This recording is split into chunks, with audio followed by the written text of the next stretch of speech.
Welcome back, everybody, to our studies in AQA A-Level Politics. This lesson is going to be the final lesson that we look at when examining elections and voting. Now, I'm covering here the 2019 general election as the final of our sort of case studies that we have explored over the last few videos. Now, theoretically, I could also include the July 2024 general election, because that's the last one that's happened. And maybe I will, but so far my notes have sort of, I was working on these videos before that election happened, so my notes are sort of up to date as far as last year is concerned for the 2019 general election. But essentially what we'll do in this video is talk about what happens in the election, who wins the election, what kind of turnout we see, and some of the general implications for policy and for specifically the future of various different political parties. So, in looking at the 2019 general election, there were a number of factors which influenced the results of this particular election. This was, of course, an election that resulted, if we sort of just do the TLDR on this video, it resulted on a Conservative majority, quite a sizable Conservative majority of 365 seats. Labour went down to 202, with the SNP winning 13, Liberal Democrats winning 11, the DUP winning 8, and the Green Party winning 1. So the various different associations with this election, of course, the factors influencing this election were first and foremost Brexit. We have that Brexit was the defining issue of this election. The division between Leave and Remain voters shaped much of what the campaign was about. We see that the Johnson platform, the Johnson manifesto, campaigned on the promise to, quote, get Brexit done. The get Brexit done was a very Cummings-esque slogan, just like take back control was when thinking about the actual 2016 referendum. Get Brexit done and the promises of a Brexit oven-ready deal were very much in the minds of many when thinking about this election. They wanted to deliver a hard Brexit by pushing for the UK to leave the European Union by the end of January 2020, or at least specifically to leave the European Union by the start of January 2020, but to leave the single market by the end of by the end of December 2020. To leave the European Union by January 2020, and to leave the single market by the end of that year, going into 2021. That's what the timescale was. The Labour Party, by contrast, led by Jeremy Corbyn, was a lot more split on the issue.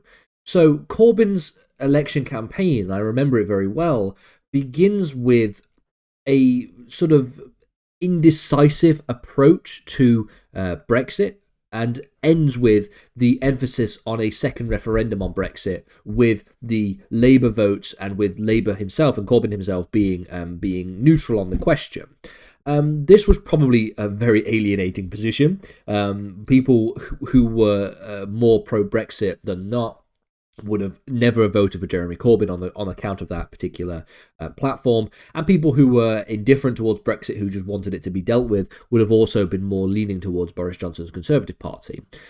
And so the result was the fact that Jeremy Corbyn would be unsuccessful in securing those kinds of votes that were necessary to actually get Labour across the line.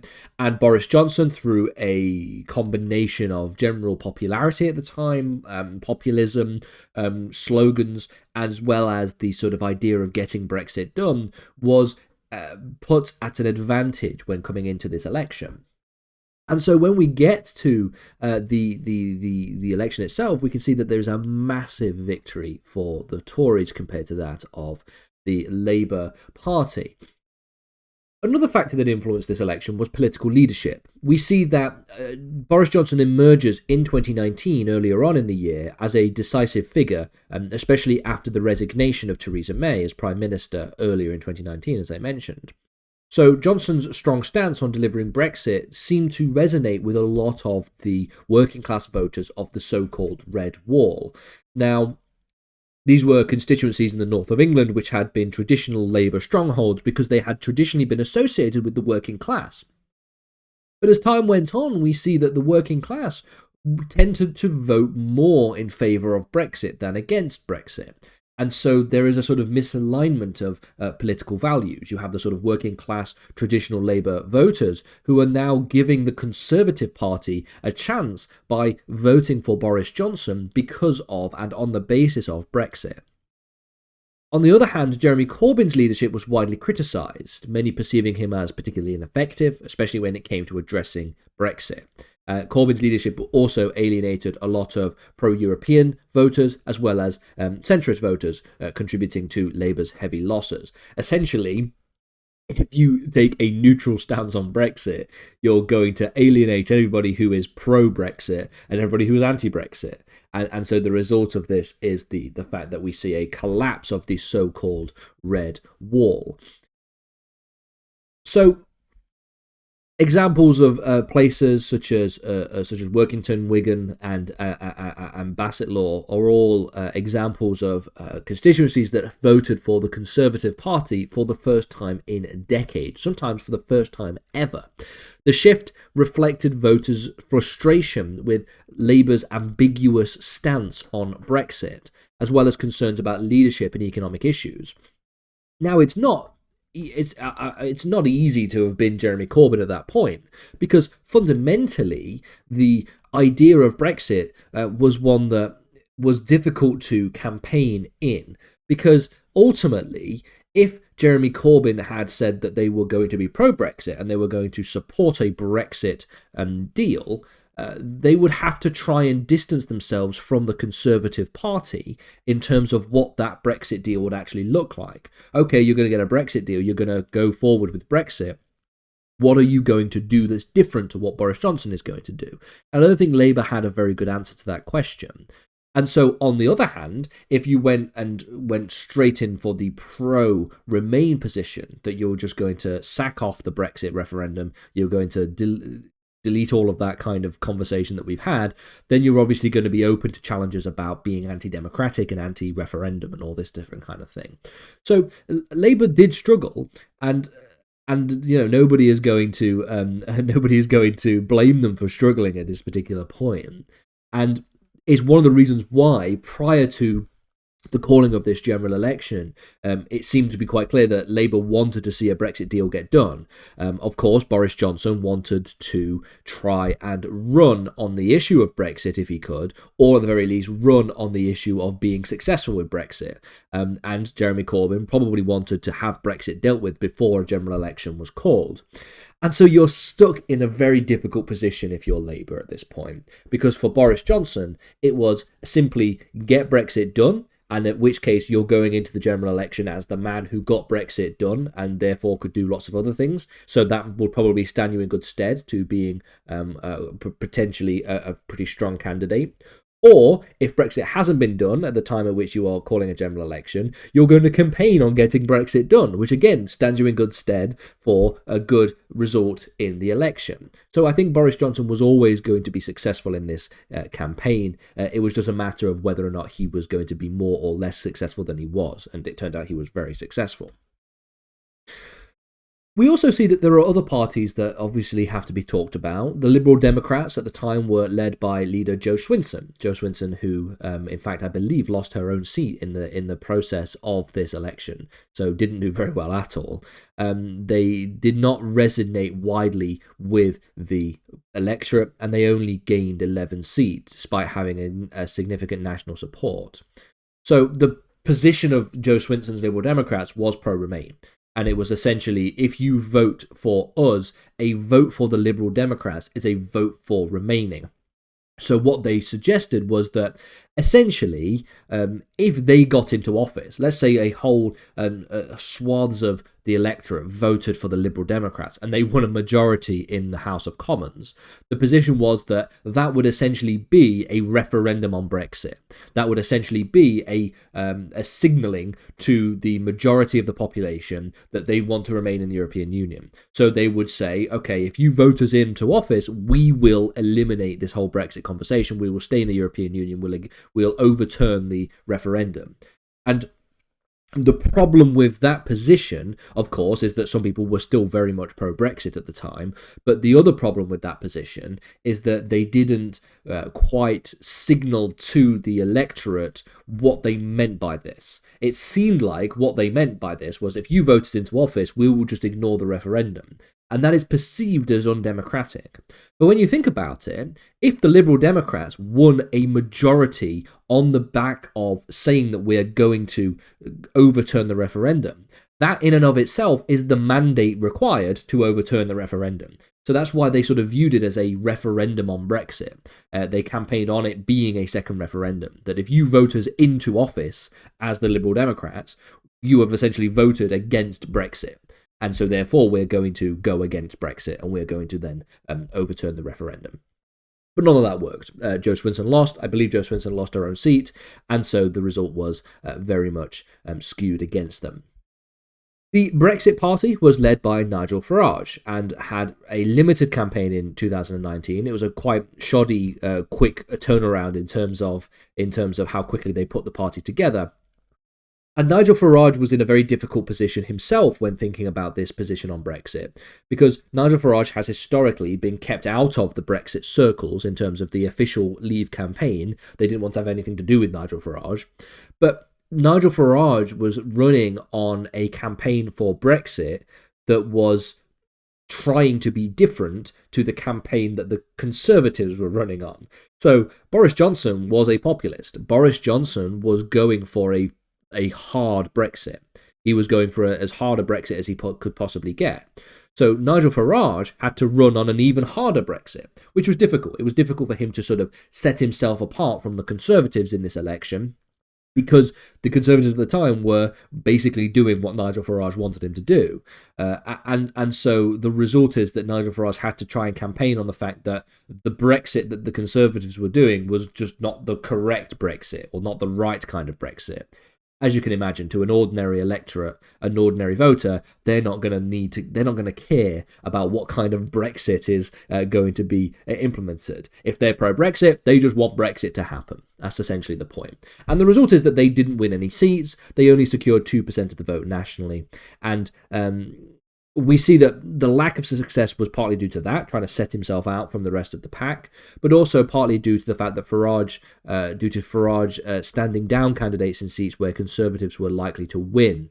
This was an agreement with Boris Johnson as well, that essentially they teamed up. So where the Conservatives were likely to win in a seat, they would stand down Brexit Party candidates. The result is that people who might have voted for the Brexit Party could no longer vote for the Brexit Party because that candidate is no longer running in that constituency, and so therefore they have to vote for the Conservatives, leading to an even greater Conservative majority. The turnout was around 67%, a slight increase from the previous general election of 2017, but it was still relatively low, and certain groups, such as young people, were still less likely to turn out compared to older demographics at the time, who were more likely to vote Conservative. I remember I went out and voted at the time. How old was I at the time? I must have been about 22, 23.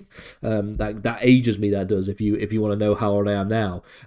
But yeah, that's what happened in terms of the turnout. And let's think about the regional breakdown of the results. So the Conservative Party in England performed especially well in the Midlands and in the North, many areas that had been traditionally supported by Labour. The idea of the Red Wall, Bolsover, Redcar, Hartlepool, all Conservative candidates won by quite large margins in these kinds of constituencies. This is a shift from a traditionally Labour-dominated area, and this is one of the key takeaways from the election, the kind of realignment of working-class values with conservatism, which had not traditionally been the case. People who were traditional Labour voters in the working-class areas of the Midlands and the north of England started to align more with the Conservatives on the basis of Brexit, on the basis of being more pro-Brexit versus being ambivalent on Brexit like Corbyn was.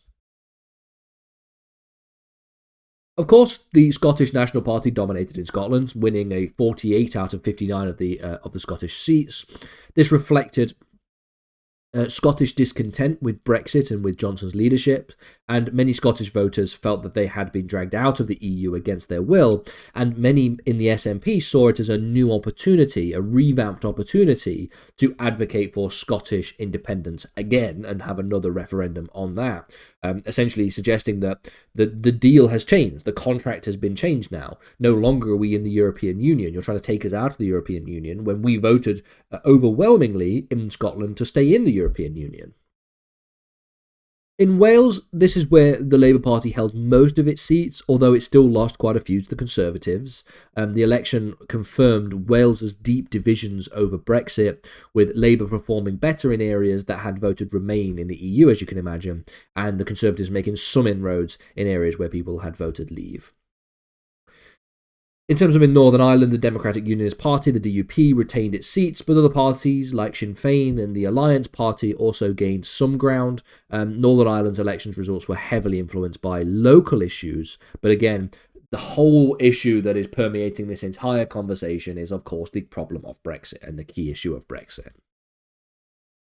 In terms of party performance, the Conservatives won a total of 365 seats, gaining a majority of 80 seats. This is a significant victory and one of the largest successes in recent history in terms of Conservative victories, appealing to Brexit voters, particularly in the North and the Midlands. When it comes to the Labour Party, they secured only 202 seats, which was a loss of 60 compared to that of 2017. Their vote share was 32%, and a slight decrease, particularly in the northern constituencies, where Labour's performance was very poor. Many also just saw Jeremy Corbyn as a divisive and an ineffective leader. He was criticised quite a lot by the media. Some argue that he was criticised harshly by the media more than any other candidate, and there is some truth to that, definitely in terms of his criticism. But he was also a political leader who was divisive. He was controversial at times. He was quite bold and he was quite daring. And this is not necessarily to suggest that he would have been a better or a worse leader than Boris Johnson. I mean, you can make that mind up for yourself. But it's an interesting conversation to be had about Jeremy Corbyn as a leader. Whether you liked him or you disliked him, he was a very influential leader and he did a lot within the Labour Party and fundamentally marked a period of Labour's history that will be studied for years to come. And so that's a very important thing to make clear when thinking about Jeremy Corbyn as Labour leader.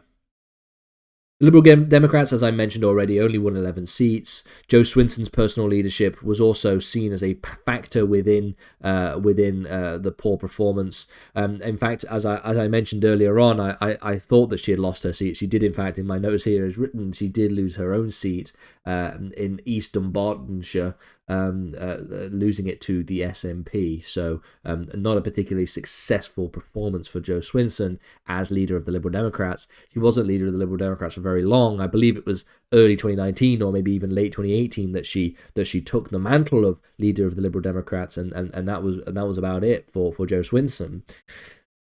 And then finally, the major victory for another party that isn't the Conservatives was, of course, the SNP, winning 48 out of 59 of the seats. So with all that being said then, what happens after the 2019 election? Well, it was December 2019, so it's sort of right up towards Christmas, early December 2019. But the first point is Brexit, of course. It gives Boris Johnson the mandate to carry out Brexit. The UK formally leaves the European Union on January the 31st, 2020. It also meant that the Brexit deadlock was now broken, and the majority in Parliament could now push through the Brexit withdrawal agreement. The failure of the Labour Party meant that Jeremy Corbyn was to resign as Labour leader, and he would be replaced. There would be significant internal divisions within the Labour Party during this period, especially sort of over the COVID-19 period as the pandemic sort of begins in February, March 2020. We see that there is obviously the Labour leadership elections, which result in the election of Sir Keir Starmer to leadership position. But it raised questions about the future direction of the party and the rise of left-wing populism, the extent to which potentially the Labour Party had gone a bit too far to the left, or maybe that they were in a good place, that they were resonating with voters in terms of policy, but they were not properly communicating with the electorate their positions in a way that was in the way that was effective, or that there was a media backlash to the left-wing populism associated with Jeremy Corbyn that made it very difficult to gain any kind of footing in this environment. All of those are all claims that have been made. The SNP had a strong showing in terms of the election, of course, and it raised the prospect of a second independence referendum, with Nicola Sturgeon calling for another vote on Scotland's future.